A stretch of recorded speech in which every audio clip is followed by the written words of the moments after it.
back everyone. As you can see, Kindlet Pro is now black.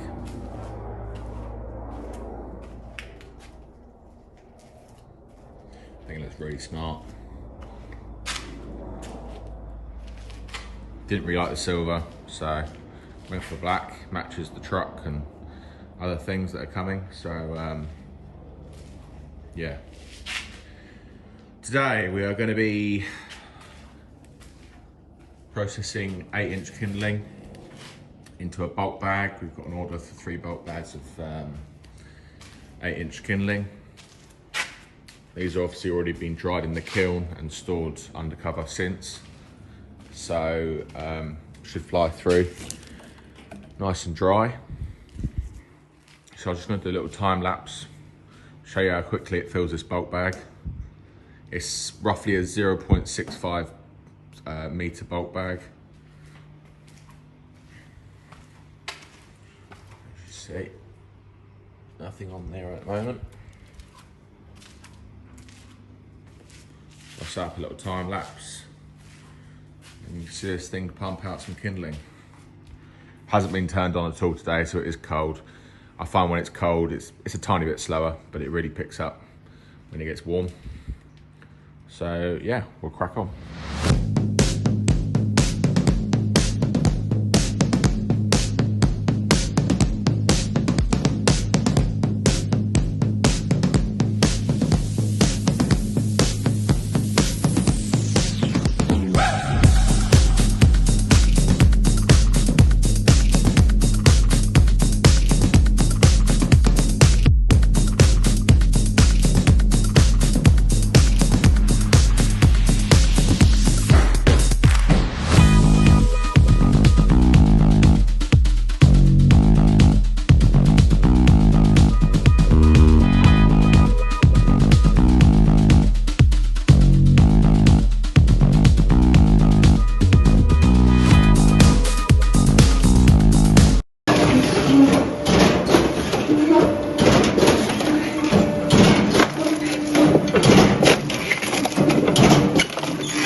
Move the bag out from underneath the chute, give it a tap down, give it a settle down, and then we'll fill it back up to the top because it's settled down a lot. So I'll show you that now.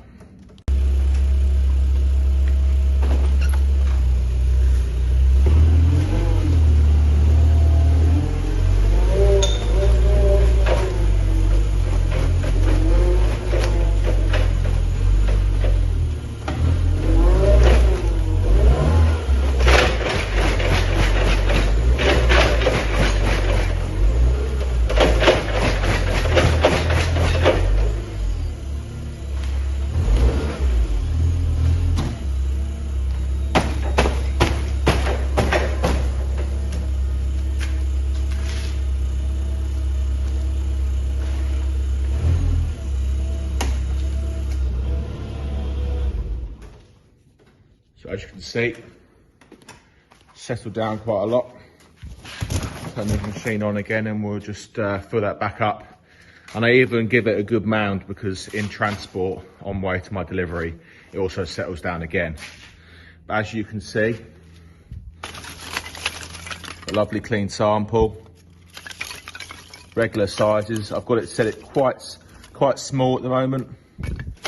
People just prefer it. Even easier lighting, and they put on a couple of small logs. Takes a little bit more time in the kindling machine, but kind of do what the customer wants. I mean, a bit of a knotty bit there. You see it's tried to split it, but one end it hasn't. That's all right. I mean, that's normally the biggest, you know, a couple of fingers wide. But no, lovely clean sample. Really helps to it helps to put nice timber in. So if you were bagging this, it would be absolutely lovely because it's just coming out all straight. A little shuffle down. And then it just goes straight in the bag like that.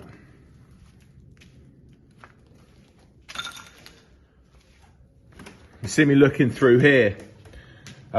Before, it had a grate like this, and then before painting, I actually cut this out.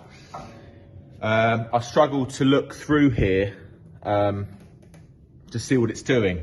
I just want to be able to glance at it and see if the wood's twisting or jammed up or whatever it be.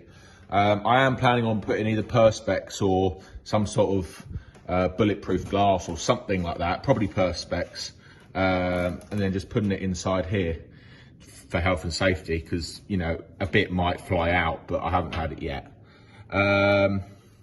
But it's just so much easier to have a little glance in and just see what it's doing, then walk on to the back, because here you have to get really close to look through, because your eyes just focus on this bit. So it's first little modification of it really, and I'm so glad I did it, because as I say, you can walk down here. I'm on the gimbal, so it's a bit hard, and then have a little look, carry on down, you know, have a look up there if you need to. But one thing I will say over the Kindlet Pro, it's not only faster, but it's just got so much more power, and not on the old Kindlet. I mean, my old one was quite old, so I'm not totally sure if the new ones are more powerful or not, but this just busts straight through. I've only had to press the override thing once, and it was a massive knot, you know, size of my fist inside. And then you just press it and it just pushes straight through it, or it sends it back, and then you just open the door and take it out. It's just so much more powerful. I really do like it. So just set you up here again.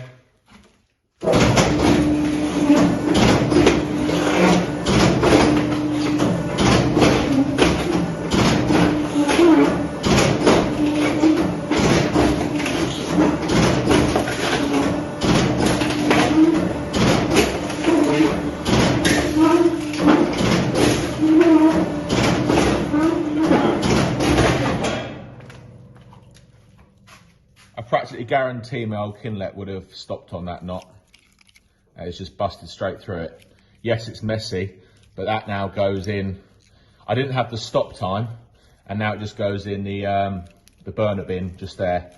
All the little bits off the end of the conveyor drop down into it, and any real knotty, disgusting bits I chuck in there, and then it goes through the kiln.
So that's that filled now.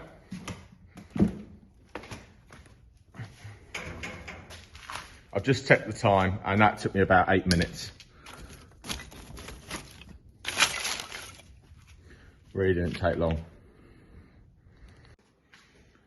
So what I like to do before any delivery, just like to give it a little test.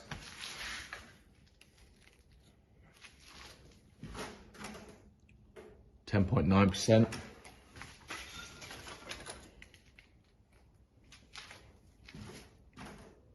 11.1, so it's bone dry. I mean, you can hear it's bone dry. It just tinkles, you know. Yep, 10.1%, 10%. So, really pleased with that. That went through the kiln before I sold it, and then it's been sitting undercover in here since. So it's been undercover for 3 months nearly, and then so it stays dry in its rings, and then I just process it as and when. Obviously, this has all been made into Kindling about 2 months ago, so that's just sitting there for an order I know that's coming up. I don't want to be rushing around last minute making up. I think it's about 800 nets, so yeah. So I've got a few pallets around the place that is ready for a delivery. So yeah, as you can see, nice and dry Kindling. Doesn't take long. Nice consistent sample. This is going to another firewood supplier that then rebags it himself. He doesn't want to spend the money on nets itself. I do have another couple of customers that either have campgrounds or like B&Bs, where they just put a couple of handfuls of this in a bucket next to their either tent or in the fireplace, and it just works out more cost effective this way than buying the nets. So yeah, I mean, I'm happy to do it. It doesn't take me long. Saves me a lot of time in doing these if people just want one of these. So yeah, thanks for watching. This is another little video on the Kindlet Pro. Really enjoying it, really impressed with it. Glad I went ahead and updated it and upgraded it, because this is probably going to last me a lifetime. Firewood machines, they haven't paid me to say this, but they are just amazingly strong, well built. Everything's just super thick. Welding's great. I absolutely love my my transsaw, and looking to upgrade that in the future soon to something else that Firewood makes. So yeah, if you want to hit the like button, subscribe, and see what else is coming to the channel. Cheers.